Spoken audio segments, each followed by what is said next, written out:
حدیث مبارکہ ہے، تم اگر دوسروں کی بیویوں کے ساتھ پرہیزگاری کا معاملہ کرو گے، لوگ تمہاری عورتوں کے ساتھ پرہیزگاری کا معاملہ کریں گے۔ حدیث مبارک ہے۔ امام شافعی رحمۃ اللہ علیہ فرماتے تھے کہ زنا ایک ایسا گناہ ہے جو دین ہوتا ہے، جو قرض ہوتا ہے بندے کے اوپر۔ چنانچہ اگر کسی نوجوان نے گناہ کیا تو یہ نہیں کہ گناہ کر لیا، اب اس گناہ کو چکانا ہے اس کے گھر کی کسی عورت نے، یا بیوی چکائے گی، یا بہن چکائے گی، یا بیٹی چکائے گی۔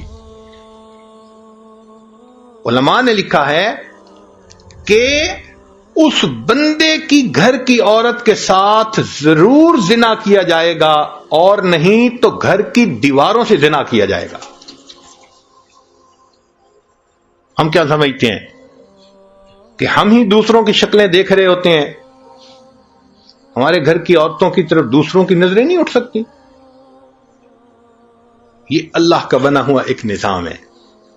اب اگر یہ مکافات عمل کا یقین دل میں ہو تو پھر بندہ اللہ سے ڈرے گا۔ یہ یقین کمزور ہو گیا، احساس نہیں ہوتا کہ اس ایکشن کا ریئیکشن ہو کے رہنا ہے۔ دیکھیں اللہ تعالیٰ وہ ذات ہے، قرآن مجید میں فرمایا فَمَن يَعْمَلْ مِثْقَالَ ذَرَّةٍ خَيْرًا يَرَى، ذرہ کے برابر بھی نیکی کا عمل ہوگا اس کا بھی بدلہ دیں گے، ذرہ کے برابر گناہ کا کام ہوگا اس کا بھی ہم بدلہ دے کے رہیں گے۔ تو جہاں ایکوریسی لیول اتنا ہے کہ ذرہ جیسی نیکی بھی آنکھوں سے اوجھل نہیں ہو سکتی، ہم گناہ کر کے کیسے اس کے وبال سے بچ سکتے ہیں؟ آج اس بات کی ضرورت ہے ہم دین کو پڑھیں، دین کو سمجھیں، دین کو سیکھیں، تاکہ اپنی زندگی شریعت کے مطابق گزار سکیں۔ اور یہ ایسا گناہ ہے زنا، اللہ اکبر، کہ قرآن مجید میں اس کے لیے فرمایا خالدین وَيَخْلُدُ فِيهِ مُهَانًا، خالدین فیہا کا لفظ آیا تو مفسرین نے اس پر نقطہ لکھا کہ کافر ہمیشہ ہمیشہ جہنم میں رہیں گے، مومن مسلمان خطا کار کے لیے خالدین کا لفظ؟ تو مفسرین نے اس کا جواب دیا جی ہاں، یہ آپس میں انوالو تھے نا، تو کہتے تھے ہم کبھی ایک دوسرے کو نہیں چھوڑیں گے، ہم کبھی نہیں چھوڑیں گے ایک دوسرے کو۔ یہ جو وعدے کرتے تھے ہم کبھی ایک دوسرے کو نہیں چھوڑیں گے، ہمیشہ ساتھ رہیں گے، اللہ فرماتے ہیں میں بھی تمہیں پھر ہمیشہ ہمیشہ کا عذاب دوں گا۔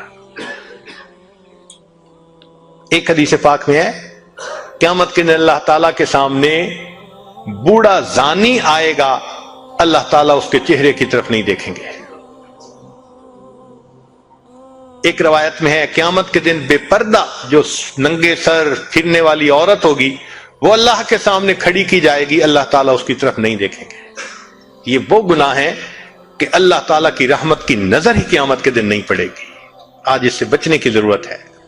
چنانچہ بات لمبی ہو گئی، میں اس کو مکمل کرتا ہوں کہ اللہ رب العزت سے ہم دعا مانگیں کہ اللہ تعالیٰ ہمیں مقصد زندگی کو سمجھنے کی توفیق عطا فرمائے۔ اب ساری بات کا لب لباب، ایک بزرگ کی بات بہت اچھی یاد کیجئے، فرماتے تھے کہ اے دوست تو اللہ کی اتنی عبادت کر جتنا کہ تو اس کا محتاج ہے۔ ہم اللہ کے کتنے محتاج ہیں؟ ہر کام میں محتاج ہیں۔ تو فرماتے تھے کہ تم اللہ کی اتنی عبادت کرو کہ جتنا تم اس کے محتاج ہو، اور دوسری بات کہی اتنا گناہ کرو جتنا عذاب سہنے کی تم میں طاقت ہے۔ ہم تو دھوپ کی گرمی برداشت نہیں کر سکتے، اللہ تیرے جہنم کی گرمی کہاں برداشت کر سکیں گے؟ تو گناہ کی سزا 3 طریقے سے ملتی ہے۔ پہلا طریقہ اس کو نکیر کہتے ہیں، جہاں گناہ کیا کوئی نہ کوئی مسئلہ بن گیا۔ چنانچہ کتنے دوست آ کے خود بتاتے ہیں، کہتے ہیں حضرت ہم اس فیز میں سے خود گزرے، جہاں کہیں کوئی ہم نے الٹا کام کیا 24 گھنٹے کے اندر ہمیں کوئی خبر مل جاتی، ہمارا بھی کام الٹا ہو جاتا. اس کو نکیر کہتے ہیں. فضیل بن عیاض رحمۃ اللہ علیہ فرماتے ہیں کہ میں نے جب بھی اللہ تعالیٰ کی نافرمانی کی، میں نے جب بھی اللہ تعالیٰ کی نافرمانی کی، میں نے اس نافرمانی کا اثر اپنی بیوی میں، اپنی اولاد میں، اپنے خادموں میں یا اپنے سواری کے جانور میں کہیں نہ کہیں ضرور دیکھا. میں نے اللہ کی نافرمانی کی، میرے جتنے ماتحت تھے اس میں سے کسی نہ کسی نے میری نافرمانی کی. تو ہم غور کریں، اگر آج بیوی ہماری بات نہیں سنتی تو کہیں اللہ تعالیٰ کی نافرمانی کا یہ نقد سزا تو نہیں ہے؟ آج اولاد جو نافرمان بن گئی، کہیں اللہ تعالیٰ کی نافرمانی کی نقد سزا تو نہیں ہے؟ کام کرنے والے کاروبار میں جو دھوکے دے جاتے ہیں، کہیں یہ نقد سزا تو نہیں ہے؟ تو اس کو نکیر کہتے ہیں کہ گناہ کیا اور اس گناہ کی فوراً سزا ملی. غلطی کی، تھپڑ لگ گیا تو پھر سنبھل گیا کہ اچھا اب نہیں کرنا. یہ اللہ تعالیٰ کی رحمت ہوتی ہے. غلطی پر جب ماں تھپڑ لگا دیتی ہے نا تو ماں کی شفقت ہوتی ہے، سمجھانا ہوتا ہے خبردار آئندہ نہ کرنا. تو جب اس طرح ہونا نکیر والا معاملہ، تو اس کا مطلب کہ اللہ تعالیٰ اس بندے کو الٹا کام نہیں کرنا دینا چاہتے، اس کو سیدھا رکھنا چاہتے ہیں. تو اللہ تعالیٰ کی نظر عنایت ہوتی ہے. تو ایسا کوئی واقعہ پیش آ کے تو پھر اس بندے کو اللہ تعالیٰ اپنی طرف متوجہ کر لیتے ہیں. یہ جو اس قسم کی مشکلات آتی ہیں نا، یہ کئی مرتبہ اس لیے آتی ہیں کہ بندے کی آنکھیں کھل جائیں. ایک اصول یاد رکھیں، خوشیاں سلاتی ہیں اور غم جگاتے ہیں. خوشیاں سلاتی ہیں اور غم جگاتے ہیں. جب غم آتا ہے نا تو پھر بندے کو خدا یاد آتا ہے. جو پہلے فرض نماز بھی نہیں پڑھتا تھا، اب وہ فرض پڑھنے کے بعد اشراق بھی پڑھ رہا، اوابین بھی پڑھ رہا.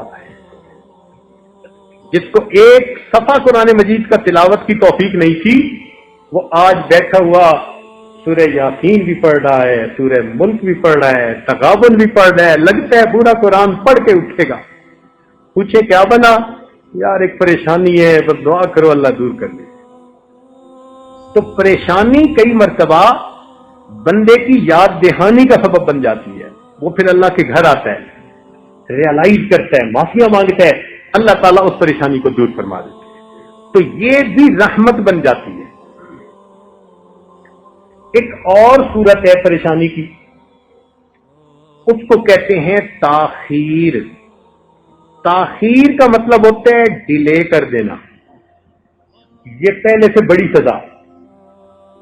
وہ جو نقد تھپڑ لگتا تھا نا، یہ اس سے بڑی سزا کہ اللہ تعالیٰ اس کو فوراً تھپڑ نہیں لگاتے، موقع دے دیتے ہیں، ڈھیل دے دیتے ہیں. اچھا تم کرتے ہو، کرتے پھرو، ہم بھی تمہارا بندوبست کریں گے. تو اللہ تعالیٰ اس کو موقع دیتے ہیں. پھر وہ بندہ زیادہ برائیوں میں دب جاتا ہے، گھس جاتا ہے. جب زیادہ برائیوں میں دھنس جاتا ہے پھر اللہ تعالیٰ کی اچانک پکڑ آ جاتی ہے.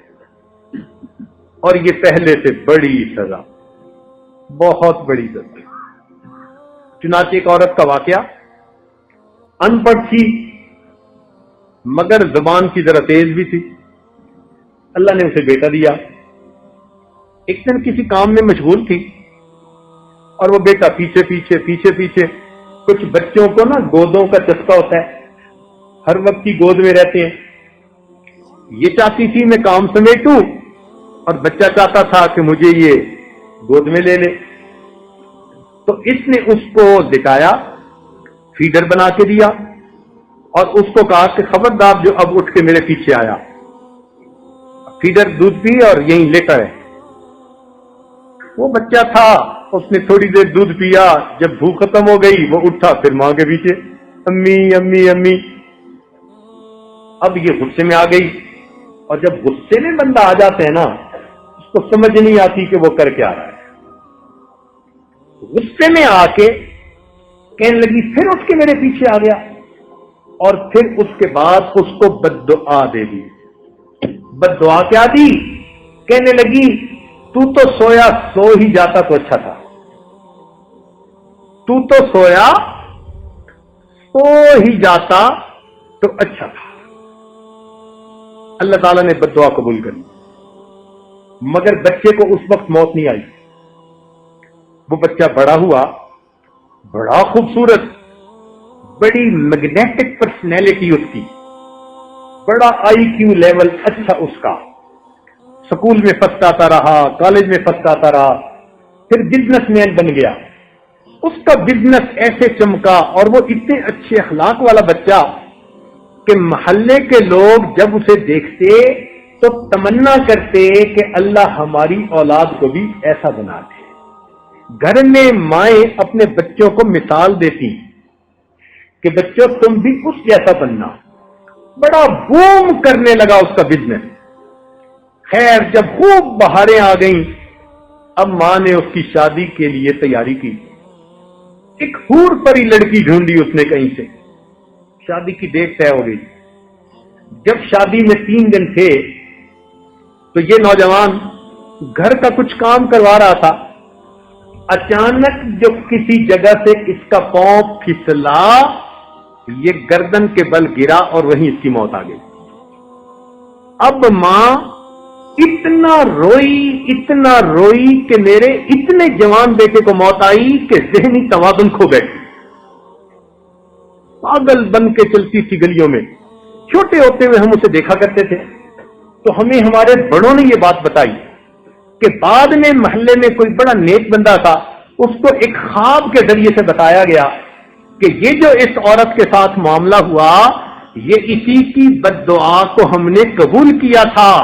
اس نے بچپن میں بد دعا کی تھی، ہم نے بد دعا تو قبول کر لی مگر پھل کو پکنے دیا۔ جب پھل پک کے تیار ہو گیا، اب ہم نے پھل کو کاٹا، تجھے پتا چلے تو نے کس نعمت کی ناقدری کی۔